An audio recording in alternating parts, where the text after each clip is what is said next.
Hello, my name is Joe Scales. I'm an undergrad student at the University of Nottingham studying Theology and Religious Studies. And today I'm going to be talking to Dr. Alison Milbank and Professor Tom O'Loughlin about why study theology. So, why study theology? Well, for me it began with literature. It began when I was a child, reading poetry and stories and wanting to know where they came from, where the beauty in them came from, where the truth in them, the goodness. And before I knew it, I was back with the transcendentals, goodness, truth and beauty, and I wanted to find out on what they were based. And the more I studied literature, the more I felt that to leave out the theological dimension was to do a disservice to it, and I couldn't really understand it properly. So it led me from studying literature straight to studying literature and theology, and now I also like to try and look at the literary form of theological texts themselves, as themselves objects of beauty that draw us deeper and deeper into their metaphysical depths through beauty. Well, I think I started by being fascinated by history, and I noticed that people do things in history which were inexplicable without knowing what they believed. And the more I tried to figure out why people did things, both daft things and good things, extraordinary things, and just things that were different, the more I became aware that there's a religious dimension in human life. And just like Alison said, you can pretend you either like it or don't like it, but you can't ignore it. And then that led me to realise that there's actually a series of real questions. So you can study religion as a human phenomenon, and I think that's terribly important, because whether we like it or not, religion is an important human force. But equally, you can take the questions that religion throws up. Why is there a universe? Why are human beings so different to the rest of the world we see around us? Why are we interested? Why does meaning matter to us? And these become real questions, and one can explore those in a tradition. And that tradition, for me, is Christianity. I grew up within that tradition.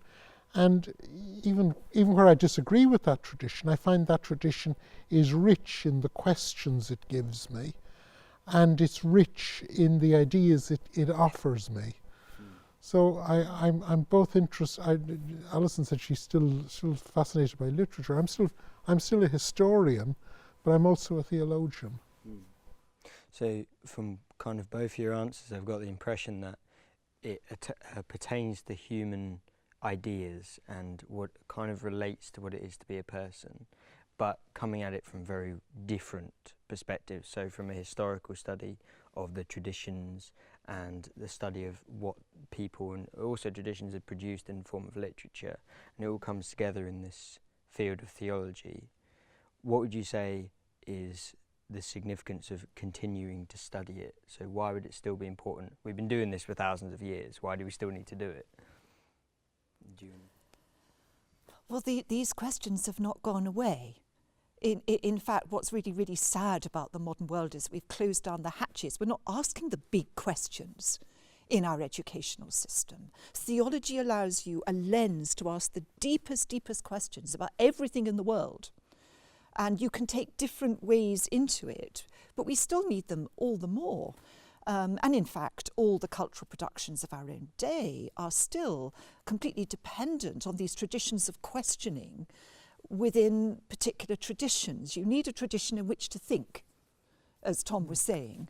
And without that, you can't think, and you become instrumental in your learning. And that's what we want to liberate students from. We want to make them independent. We want to make them people who learn things in a participatory way, so that going deeper and deeper and deeper into reality, and learning more about themselves as people, about the cultures that they come from, the other cultures. Tom was talking about otherness in history, and I think that's really, really important, that we present people with otherness. Yeah, I would agree with everything that you've said, Alison. But I'd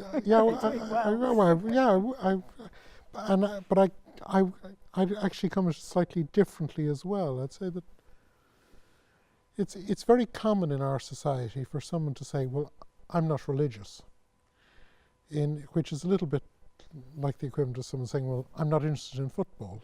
It's a sort of a take it or leave it thing, you know, or it's not my thing. I'm very suspicious of that. There's a famous old Greek saying, you know, whether you call on the gods or not, the gods will be present. First of all, the idea that religion is an optional extra is a very modern idea. So if you accept this, that puts you at odds with the vast majority of our history.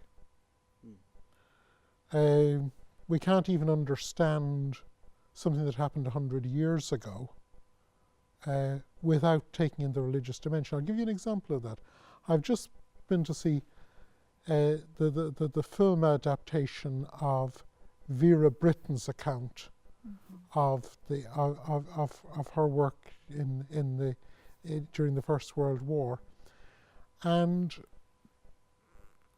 the woman who's portraying Vera Brittain is nursing a German soldier, and there's another nurse there, and the soldier dies, and the woman goes over to the nurse goes over to the window and opens the window, and she opens it and she says something to let his soul out. Now, the cinema I was in, there was a giggle. This was somehow stupid.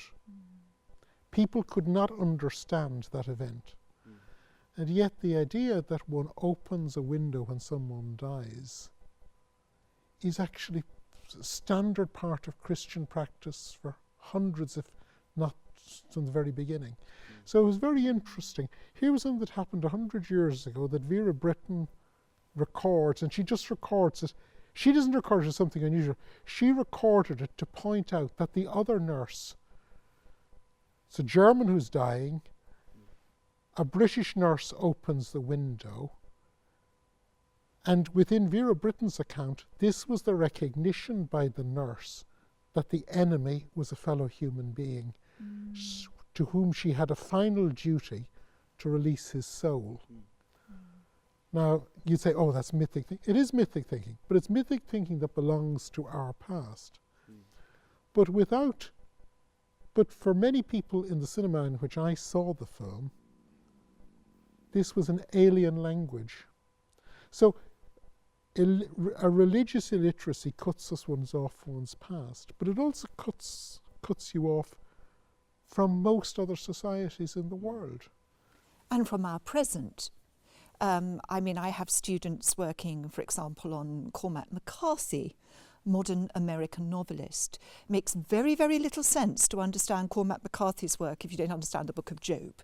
Now, this is a modern, non-religious American novelist. It's as contemporary as that. Why is our culture so obsessed with vampires and werewolves and things like this? There's very complex weird religious ideas working in our own culture that you need to unpack and understand. That's the called or uncalled, the gods are present. You see, you can say that you're not religious, but the religious questions and the religious answers are coming up, but they're coming up not as a language, they're coming up just as sounds, werewolf, feng shui, something else.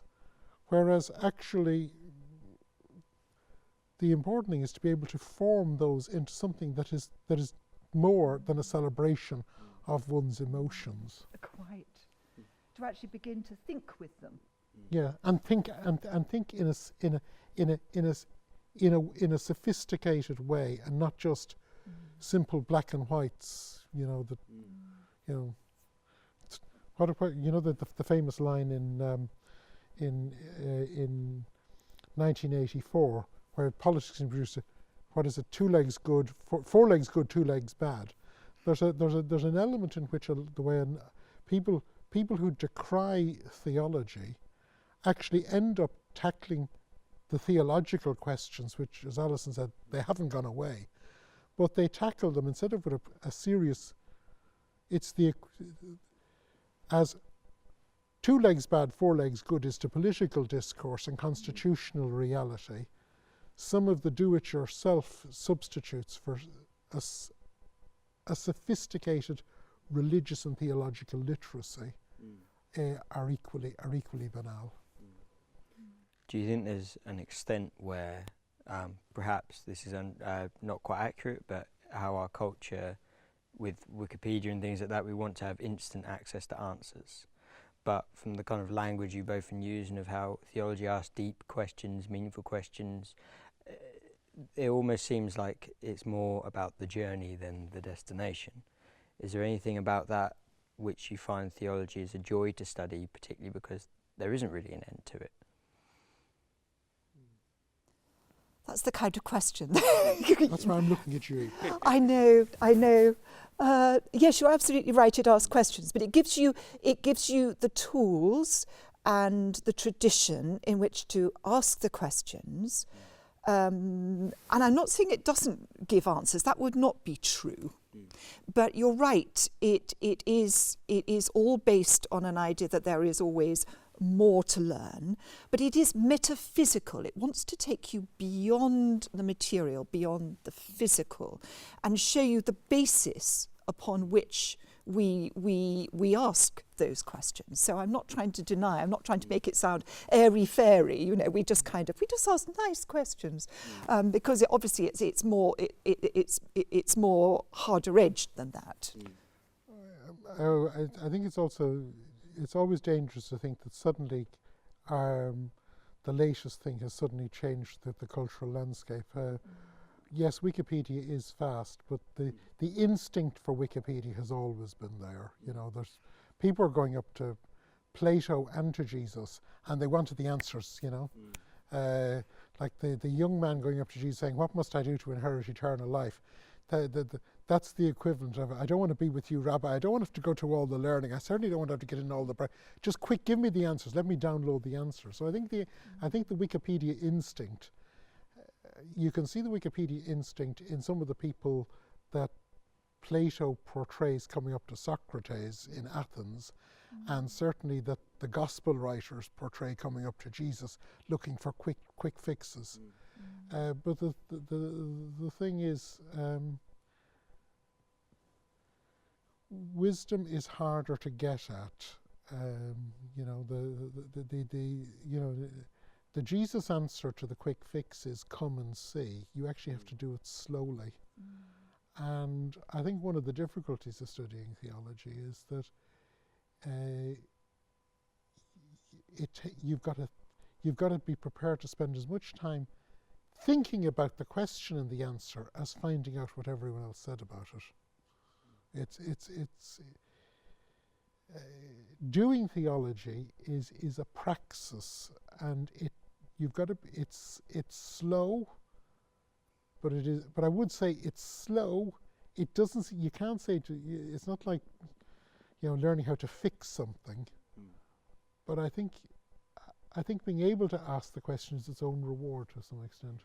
It is, and we have to remember that there is a kind of telos, a goal, a vision, that when we say asking questions, we're asking questions with an end in view.